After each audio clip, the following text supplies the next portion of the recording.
Bienvenue dans ce tout nouvel épisode au podcast Le poids de la nuance parce qu'aujourd'hui, on va parler de l'impact des réseaux sociaux. C'est quelque chose qu'on parle souvent là, à travers nos différents épisodes, même sur nos propres réseaux, sur Instagram, sur TikTok, on en parle, mais aujourd'hui, on voulait vraiment prendre le temps d'accorder un épisode complet sur ça parce que j'ai l'impression que c'est encore quelque chose qui a beaucoup d'impact dans la vie des quotidiens, que ce soit de nos clients ou que ce soit de nous-mêmes au niveau personnel ou encore des gens de la population en général. Alors sur ce, on se lance maintenant. Bienvenue au tout nouvel épisode du podcast Le poids de la nuance par Kinvolve Fitness. Ce podcast est pour tous ceux qui se sentent désinformés, désorganisés et démotivés en naviguant à travers le monde du fitness. Dans chaque épisode, la science et la pratique sont mis de l'avant, sous toutes leurs nuances, pour donner les meilleurs outils et les fondements derrière l'entraînement et la nutrition. Si tu cherches à t'investir dans ta transformation une fois pour toutes, ce podcast est pour toi. Donc, par où commencer? Honnêtement, pour moi, je trouve que c'est vraiment un sujet que j'ai à cœur parce que quand j'ai commencé à m'entraîner, quand j'étais plus jeune, il y avait vraiment moins d'influenceurs ou moins de vidéos sur le fitness. Mais il y en avait quand même genre 5 personnes que tu regardais puis tu étais comme «Wow, j'aimerais ça avoir l'air de ça». Puis tu vois, c'était vraiment différent dans le temps. Puis c'était même pas des vidéos d'information, c'était même pas des vidéos «Hey, tu veux avoir l'air de moi, fais cet exercice-là». Non, c'était vraiment plus comme il faisait juste montrer ce qu'il faisait, puis tout le kit, mais même ça, ça m'influençait pour moi négativement. Évidemment, ça me permettait d'être, j'étais motivé, sauf que ça faisait en sorte que je voulais toujours plus et qu'évidemment, déjà dans le temps, mes attentes étaient un petit peu irréelles sur quelle allait être ma progression, évidemment. Donc, pour certaines personnes, évidemment, moi j'étais plus jeune aussi, 15-16 ans, je regardais ça, j'étais genre, il me semble j'aimerais ça avoir l'air de ça, mais j'ai pas l'air de ça, qu'est-ce qui se passe, qu'est-ce que je fais mal? Ça, c'est une des raisons pourquoi justement je voulais qu'on fasse ce podcast-là aujourd'hui. Concrètement, je veux quand même qu'on prenne le temps, évidemment, de parler de comment les réseaux sociaux ont évolué depuis, parce que, tu sais, j'en parle, mais ça fait quand même, ça fait 10 ans, là. Genre TikTok n'existait pas, Instagram, c'était juste des photos de fleurs, puis Facebook, ben, il n'y avait pas grand-chose. Tu sais, je pense qu'il n'y avait même pas Instagram Reels dans le temps. Ouais. Donc, tu sais, depuis, évidemment, les réseaux sociaux se sont comme développés, ce qui fait en sorte qu'on a encore plus d'imagerie comme ça c'est sûr à 100%. Il y a de plus en plus d'influenceurs qui font ça, il y a de plus en plus de coachs aussi qui font ça. Puis ça, c'est quelque chose qui est quand même important de mentionner parce que le fait qu'il y ait de plus en plus de diversité d'influenceurs et de coachs fait aussi que, oui, l'information est plus partagée, mais des fois aussi, la mauvaise information peut être plus partagée. Ouais. Ce qui arrive aussi, c'est que on est dans un monde maintenant où est-ce que je pense que gagner sa vie à partir des réseaux sociaux est vraiment beaucoup plus facile que dans Ouais. le temps parce qu'on a énormément de plateformes. Ce qui fait qu'il n'y a pas tout le monde qui a non plus à 100% à cœur l'intérêt des gens parce qu'ils ont des conflits d'intérêts par rapport à ce qu'eux, ils peuvent présenter sur les réseaux. C'est pour ça qu'il faut faire super attention d'où est-ce qu'on tient notre information aussi parce que maintenant, il y en a énormément en circulation et le motif derrière, oui, ça peut être d'aider les gens, mais parfois aussi, c'est simplement d'accrocher l'attention, c'est d'avoir le plus de following, le plus d'abonnés, le plus de visibilité et non nécessairement avoir à cœur nécessairement le changement ou le bien-être des gens. Puis je pense que c'est toujours bien de rappeler un peu c'est quoi une des missions communes qu'on avait en partant puis qui a un peu fondé la philosophie de Kinvolve, c'était de rattraper les erreurs du fitness une personne à la fois. Parce que nous, qu'est-ce qu'on voit ou qu'on reçoit souvent comme clients, c'est des personnes qui ont essayé dans le passé, qui ont échoué dans le passé, qui ont été mal informées dans le passé, qui fait que maintenant, ils ont des défis et que maintenant, on doit déconstruire en fait des croyances pour leur permettre de retrouver une liberté qu'ils avaient perdue, autant au niveau de l'entraînement, au niveau de leur image qu'au niveau de leur alimentation aussi. Là. 100%. Puis, tu sais, si je reviens un petit peu plus sur le contexte, justement, des réseaux sociaux, tu as parlé un petit peu des vidéos qui sont faites pour être accrocheurs. Puis ça, c'est une des choses qui qui peut être problématique parce que, tu sais, souvent, si on veut attirer l'attention, puis c'est beaucoup plus facile de créer des émotions négatives chez quelqu'un que de créer des émotions positives. J'ai l'impression, surtout sur les réseaux sociaux. Ouais. Fait qu'on a tendance à y aller comme à la négative ou dire ah, si tu fais cet exercice-là, t'es dans le champ. Puis là, alors que toi, tu pensais que c'était un bon exercice, là, quelqu'un dit ah non, c'est un mauvais exercice. Fait que ça vient que ça commence à être problématique, on sait plus où aller chercher l'information. On voit des transformations de fou aussi, ça, c'est une autre affaire, tu sais. Mettons, exemple, moi, je suis super fier de ma transformation. Exemple, j'ai perdu 10 livres en 3 mois, peu importe, tu sais. Puis je vois ensuite ma voisine qui pose sur, je sais pas, sur Instagram ou un coach qui pose sur Instagram que son client a perdu 35 livres en 2 jours. Tu sais, c'est sûr que je vais me sentir mal par rapport à ma transformation. Alors que ma transformation, j'étais vraiment fier de l'avoir fait, j'étais vraiment fier des résultats que j'ai eus. Ben, la personne à côté de moi, elle a eu mieux. Fait que là, je suis comme, oh mon Dieu. Puis là, c'est super intéressant, même avec ce que moi j'ai dit, la personne à côté de moi, elle a eu mieux. Non, vraiment pas. Ouais, ouais. Parce que tu sais pas la personne à côté de toi comment elle le fait, ça c'est une chose. Tu sais pas quel produit elle a utilisé, tu sais pas si c'est vrai, tu sais pas si elle va le maintenir sur le long terme. Fait que c'est plein de choses qui font en sorte que ça peut nous jouer dans la tête, mais il n'y a pas juste ça. Un avant-après, c'est un avant-après. C'est un post sur les réseaux sociaux, évidemment, qui peut, par exemple, nous affecter. Ça, c'est 100% normal. Puis j'ai l'impression que tout ça, autant les avant-après, les influenceurs qui sont super en shape et qui disent écoute, fais comme moi si tu veux les mêmes résultats. Ce genre d'affaires-là fait en sorte que, ou même les trends en fait, les trends de what I eat in a day, fait que des choses comme ça font en sorte évidemment qu'on s'attend à des résultats rapides. Puis on dirait que moi, c'est plus ça mon problème avec les réseaux sociaux actuellement, c'est les attentes irréalistes qui sont causées par les réseaux sociaux. Parce qu'on a comme un body type qu'on pense qu'on va avoir, le body type de, je sais pas, de l'acteur d'Hollywood, que lui a réussi à avoir en comme 3 mois, là, disons-le comme ça. On s'attend à avoir ça, nous aussi, en 3 mois, alors que c'est pas vraiment le cas. Puis je me mets dans la position du jeune homme qui pensait qu'il allait avoir ça en 3 mois. 3 mois, quand 3 mois, les 3 mois ont sonné, puis j'avais pas justement cette shape-là, c'est quelque chose qui m'affectait grandement. Fait que non seulement ça peut nous mettre de la pression à vouloir progresser plus rapidement, et donc peut-être utiliser des produits qui vont faire en sorte qu'on va progresser plus rapidement, mais ça peut aussi faire en sorte qu'on se démotive grandement de l'entraînement. Puis alors que, écoute, moi je me suis entraîné 1 an, puis je ressemble pas à The Rock, ben ça me tente plus de m'entraîner. Parce que moi, de ce que je comprends, c'est que si je faisais le workout de The Rock, ben j'allais être en mesure de comme me développer pleinement. Puis oui, c'est juste que c'est pas, tu sais pas ce que The Rocky prend. On s'entend des choses comme ça. Bref, je m'éloigne, mais tu comprends un petit peu ce que je veux dire. Mais souvent, les attentes, on est bombardé d'attentes irréalistes, là, que ce soit des challenges ou des transformations. Hey, j'ai fait ça en 6 semaines, j'ai fait ça en 90 jours, ou même dans les magazines, comment avoir la shape de Miley Cyrus ou les bras de Miley Cyrus après 90 jours d'entraînement, par exemple. T'sais, on est constamment bombardé par ça. Et ce qui arrive, c'est que, comme nous, on est derrière un écran pour regarder ça, on ne sait pas qu'est-ce qui se passe de l'autre côté de l'écran aussi. Et il y en a qui vont être des personnes qui vont avoir peut-être, mettons dans le monde de l'influence, les influenceurs, ils vont faire ça de leur vie. Bien manger, s'entraîner, prendre des suppléments, faire des hauls, faire des what I eat in a day, puis avec des super belles assiettes. C'est ça qu'ils font de leur vie. Mais au quotidien, quand tu travailles, tu n'as pas le temps de te faire une belle assiette présentée. Ça va être dans ton petit Tupperware que tu amènes au travail. Bref, plein d'affaires qui fait que c'est pas nécessairement représentatif de la réalité. Tu sais, le monde de l'influence, c'est un monde vraiment comme un monde beau en couleur, mais qu'on ne voit pas qu'est-ce qui se passe derrière. Et c'est la même chose au niveau des transformations que les gens ont. Puis souvent, on va toujours choisir les meilleurs angles, la meilleure luminosité, la meilleure chose qui met en valeur nos muscles ou notre définition musculaire. Et c'est ça qui fait que ça crée des attentes parce que, wow, ok, mais moi je me regarde dans le miroir et j'ai pas l'air de ça. Pourtant, ça fait genre il y a 17 ans, ça fait 2 mois qu'il s'entraîne puis il a une meilleure shape que moi à 24 ans, par exemple. Puis c'est vraiment à cause qu'il y a beaucoup de manipulation derrière un écran, derrière une photo, derrière une vidéo. Oui, puis il y a aussi à considérer qu'en effet, il y a des gens qui ont des génétiques hors du commun, qui vont prendre la masse rapidement, qui sont peut-être naturels. Ça arrive, mais c'est une minorité. Mais sauf qu'on dirait qu'il y en a beaucoup sur les réseaux sociaux. Puis ça m'amène à un point super intéressant, c'est que c'est rendu normal. Les produits dopants sont rendus normaux. C'est normalisé. Même sur mon TikTok, ce que moi je vois, c'est des jeunes de 16, 17 ans qui n'ont aucun problème à parler de leur cycle, de ce qu'ils font en termes de justement de stéroïdes. Moi, honnêtement, à 16 ans, je n'étais même pas au courant que ça existait. Je commençais comme. Fait que je trouve que ça va tellement vite parce que, évidemment, plus qu'il y a de plateformes, plus qu'il y a de vidéos qui sont sorties, plus rapidement voyage l'information.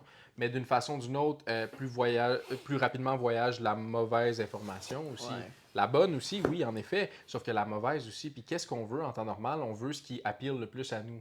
Fait que, tu sais, moi, si quelqu'un qui est basé sur la science, qui me dit que ça va me prendre 3 ans à atteindre ce physique-là potentiellement, tandis que l'autre, il me dit que je peux l'atteindre en 6 mois, bien, c'est clair que dans la situation où j'étais quand j'étais plus jeune, j'aurais cru la personne qui va l'atteindre en 6 mois parce que si je l'atteins plus rapidement avec lui, bien, c'est parce que c'est plus de quoi qu'il parle. Mais c'est pas vraiment comme ça que ça fonctionne, c'est en vieillissant puis en apprenant sur le sujet que je réalise ça maintenant. Mhm. Tu sais. Mais il faut tout simplement faire attention à ça. Puis tu as mentionné un point super intéressant tantôt. Tu disais justement que faire attention aux gens qui ont des intérêts derrière ça, Ouais. parce qu'il y a aussi ça à penser. Tu sais. En effet, les transformations sur 6 semaines, ce genre d'affaires-là, c'est que c'est vendeur.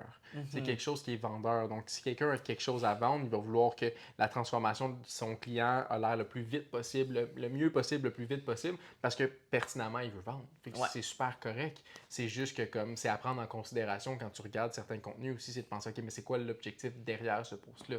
Exactement.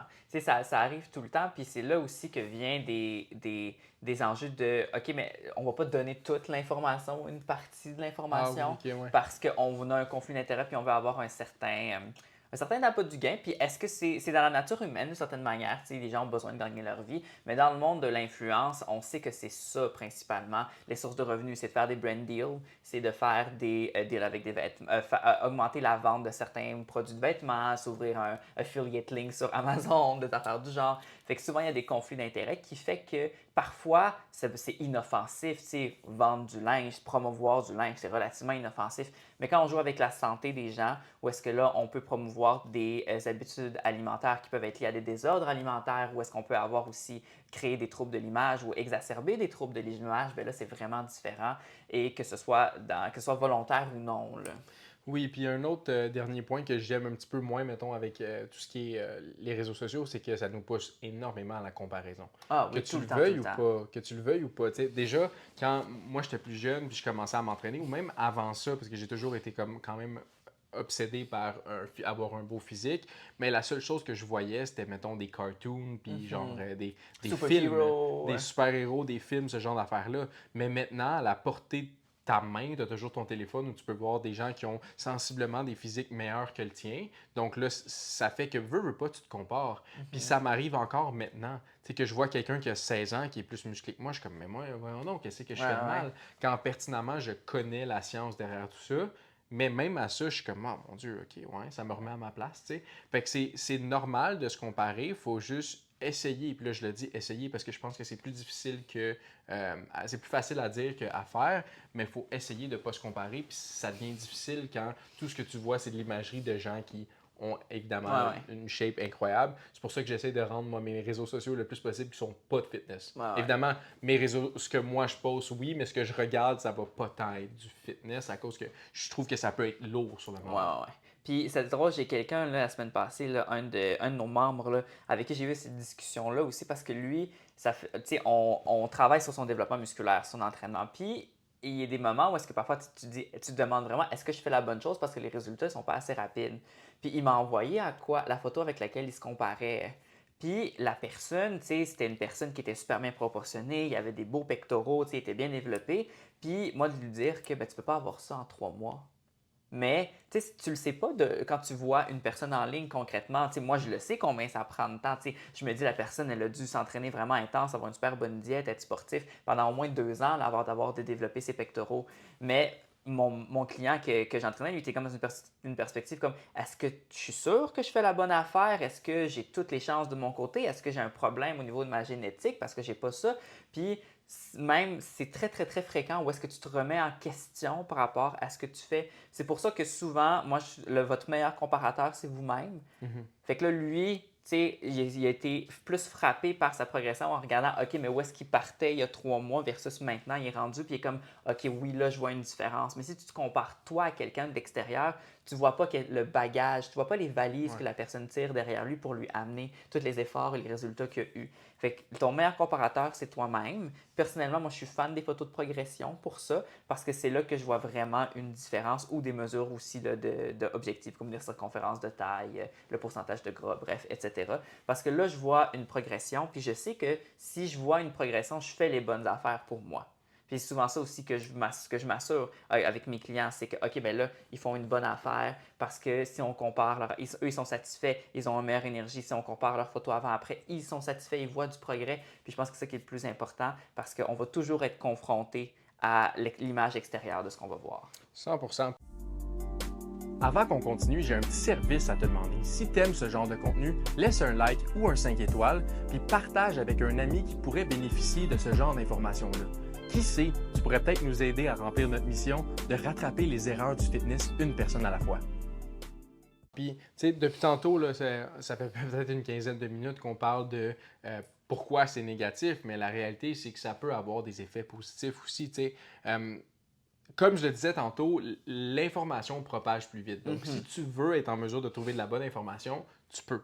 Donc, ça, c'est une bonne chose. L'accessibilité maintenant à des coachs, parce que oui, potentiellement qu'il y a beaucoup de coachs qui ne devraient peut-être pas l'être, mais ça, c'est un autre concept totalement. Mais l'accessibilité à avoir de l'aide maintenant est tellement plus grand. Tu sais, exemple, moi, quand j'étais plus jeune puis je voulais de l'aide dans un gym, j'allais demander à la personne au comptoir qui, honnêtement, ne savait pas vraiment ce qu'elle faisait. Tandis que maintenant, encore une fois, tu peux poser des questions à tout le monde, évidemment, puis c'est une bonne façon de le dire. Sentez-vous à l'aise de nous poser des questions aux réseaux sociaux, justement sur Instagram, peu importe, on est là pour ça. Mais c'est justement ça qui est le fun, c'est d'avoir comme des coachs à distance, sans nécessairement que tu aies en plus à payer pour ces coachs-là, c'est juste ils donnent la bonne information, tu es d'accord avec ce qu'ils partagent, puis tu es en mesure de leur poser des questions. Ça, c'est quand même un effet positif des réseaux sociaux, puis ça, il ne faut pas le minimiser non plus. Ouais. Ben, c'est une des raisons pour nous, on est là. Hein? Fait que c'est un effet positif. Nous, c'est ça notre mission d'une certaine manière. Puis là, un point qu'on voulait aborder, c'est que souvent, on ne sait pas comment trouver la bonne information.